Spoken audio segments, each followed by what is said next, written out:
Uka was a small quiet village tucked inside the hills of the EPH kingdom.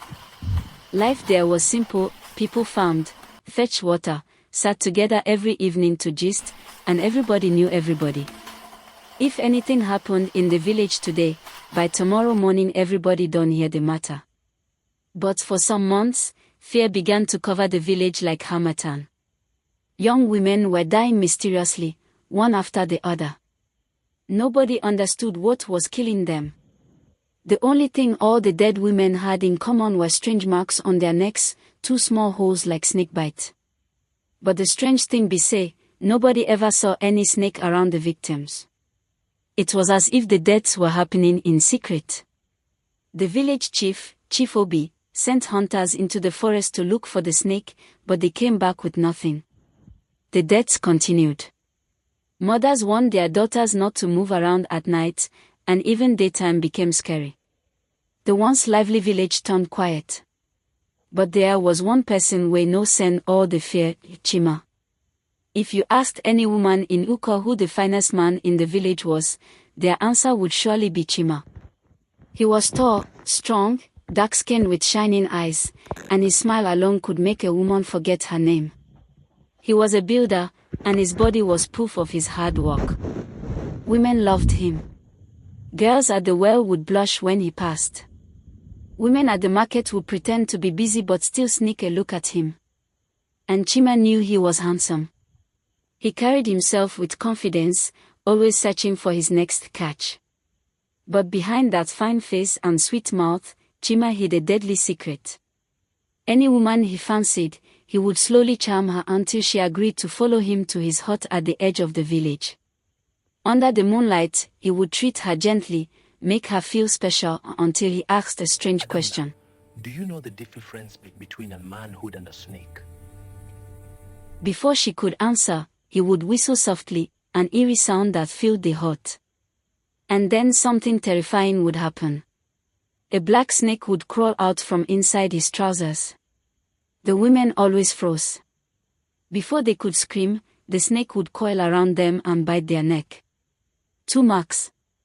Deep. Deadly. The venom worked fast, and the woman would die within minutes. By morning, her body would appear in the village square, cold and pale.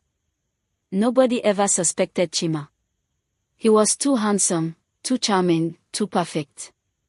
Then one day, a new woman entered the village. Her name was Adana. She came to visit her aunt, but from the day she arrived, she caught Chima's attention.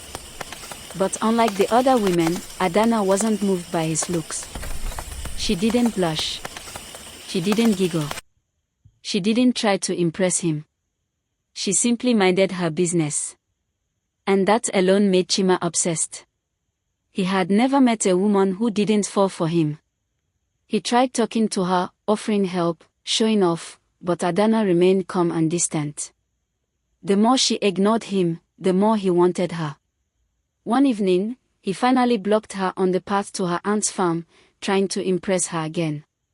But Adana simply said, "I'm not interested, Chima." That single sentence wounded his pride. Nobody had ever told him no. Chima promised himself that he must have her, no matter how long it took. So he changed tactic, he pretended to lose interest. He kept his distance and talked less. And this time, Adana became curious. Slowly, she began to soften, smiling at him small. Chima believed his moment had finally come. One quiet evening, he invited her to his hut. Adana agreed. Inside the hut, he poured her palm wine and spoke softly, trying to charm her. Then in his usual seductive tone, he asked, Adamna, do you know the difference between a manhood and a snake? Before she could respond, he whistled. The snake began to crawl out. Adana's heart beat fast, but she didn't panic. Instead, she dipped her hand into her wrapper and brought out a small white flute. She blew it. A sharp, powerful sound filled the room. Chima froze. The snake stopped. Then slowly, it turned away from Adana and began to coil around Chima himself. For the first time, fear entered his eyes. Adana, how did you? She looked him straight in the face. You are not the only one who knows how to control a snake. Say hi to Nkem. Before Chima could beg, the snake struck him, right on the neck. The venom acted fast. Within seconds, Chima dropped dead. The snake slithered away, disappearing into the night. But the villagers had no idea what was happening. Adana's true mission. Long before she came to Uko, Adana had lost her best friend, Nkem. One day Nkem told her she was seeing a mysterious handsome man. 2 weeks later, Nkem was found dead with the same snake-like bite marks. Adana was heartbroken and suspicious. Who was the man her friend was secretly seeing? Why didn't Nkem mention his name? She traveled to a powerful oracle for answers. The oracle revealed the truth. A man exists whose manhood turns into a snake. He charms women, then his snake kills them. The whistle summons it. But a sacred flute can control the snake against its master. The oracle handed Adana the flute and warned her. You must let him believe he has won. So Adana came to Uko prepared. The moment she saw Chima, she knew he was the one. She played along. Then she struck at the right time. The end of the terror. By morning, Chima's dead body was lying in the village square, the snake beside him, also dead. The villagers were shocked. Adana told them everything. That Chima was the killer. That he used charm to lure women. That he carried a deadly snake inside him. That many women died because nobody suspected him. The villagers were speechless. The handsome man they admired had been a monster. From that day, Adana was honored across the kingdom. Mothers warned their daughters with her story. Not everything fine is good. Sometimes danger hides behind a sweet smile.